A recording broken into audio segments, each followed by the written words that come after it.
A Bíblia é o livro mais lido no Ocidente e um dos mais aceitos do mundo. Muita coisa foi perdida em sua tradução e, por esta razão, precisa ser melhor analisada. Sabemos que possui um conteúdo moral e, sobretudo, ecumênico, uma vez que aí não é citada nenhuma religião.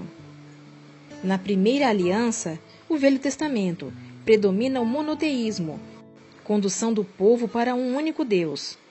Nos Evangelhos, Segunda Aliança, encontramos Jesus ensinando os mais lógicos princípios de moral e espiritualismo, sem, no entanto, evidenciar qualquer religião, a não ser afirmando que não viera destruir a Torá, nem os profetas. Representação do judaísmo que era sua religião.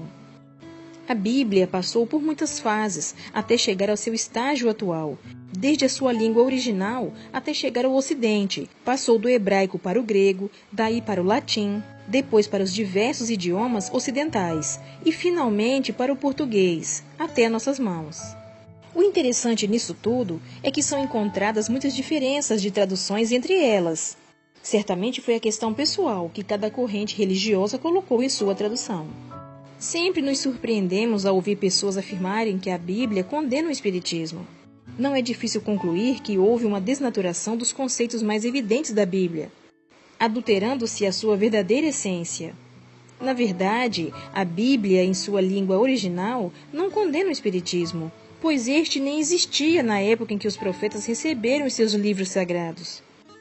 Os espíritas acreditam nos ensinamentos bíblicos, mas de uma forma mais criteriosa. A Bíblia, segundo o Espiritismo, é um livro escrito por homens. Foram os apóstolos, os principais seguidores de Jesus, que, após sua morte e a seu pedido, iniciaram a transcrição de fatos da época para uma única obra, a qual se tornou a mais importante para diversas religiões. Uma das maiores provas que o Espiritismo acredita na Bíblia é seu uso em uma obra escrita por Allan Kardec. O fundador do Espiritismo lançou no século XIX o livro O Evangelho segundo o Espiritismo. Nesta obra, ele usa passagens da Bíblia para, justamente com os espíritos de luz em suas reuniões mediúnicas, passar o conhecimento da doutrina de forma mais simples. Composto de 28 capítulos, o Evangelho é um dos livros mais importantes do Pentateuco deixado por Allan Kardec, como legado para a doutrina espírita. É usado no Evangelho no Lar como busca para a paz entre as famílias. Também é objeto de estudo e explicação em reuniões espíritas para quem quer aprender sobre a doutrina. Nunca foi negado ao espírita o direito de ler a Bíblia, mas os católicos já foram proibidos de ler o livro dos espíritos no século XIX.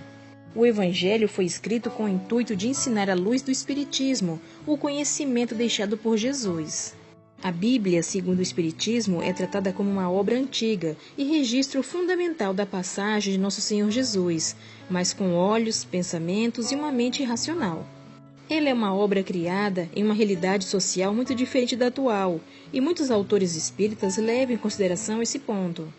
É preciso compreender neste ponto que as limitações de entendimento dos seguidores de Jesus os faziam necessitar de um pouco mais de conhecimento lúdico. Um dos maiores exemplos é quanto a Jesus ser filho único. Este é um ponto divergente em muitas religiões, porque a leitura do livro sagrado se diferencia.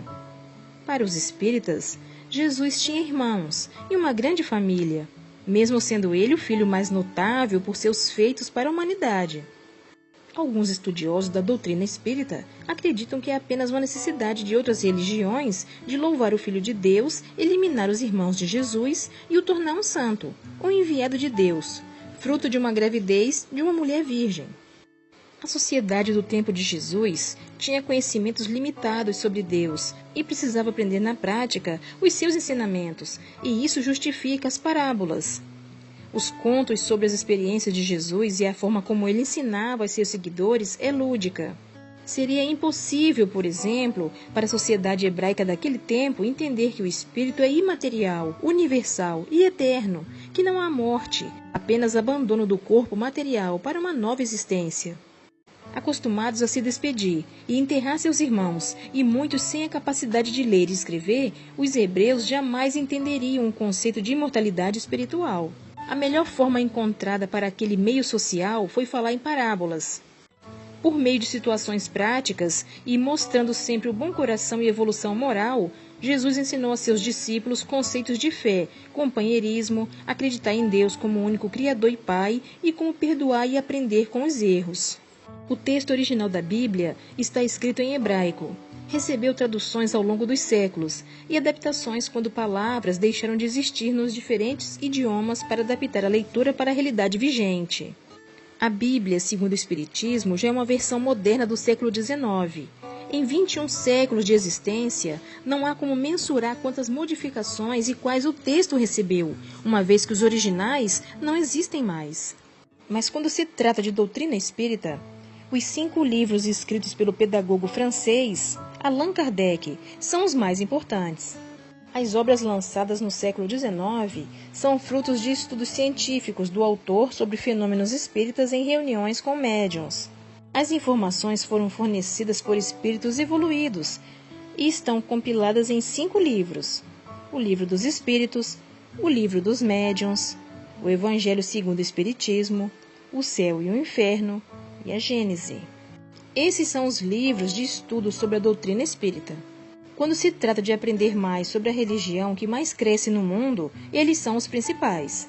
Possuem passagens citadas da Bíblia, com o esclarecimento dos espíritos sobre o mundo espiritual, reencarnação, expiação e provas, dentre outros assuntos. Existem muitas correntes de pensamentos afirmando que as religiões moldam a Bíblia de acordo com as suas necessidades. Um dos maiores exemplos é a diferença na quantidade de livros entre o livro usado pelos católicos e os evangélicos. A Bíblia católica possui 73 livros e a protestante apenas 66. Os livros removidos são do Antigo Testamento. Os protestantes consideram essas obras apócrifas, sem autenticidade provada, e por isso não merecem citação dentro de suas doutrinas. Os católicos também removeram alguns livros originais de seu estudo. Segundo a Igreja, são livros de origem grega, os quais não merecem menção, nem necessidade de estudo pelos membros da doutrina católica. Obrigada pela sua companhia. Fique com Deus e até o próximo vídeo.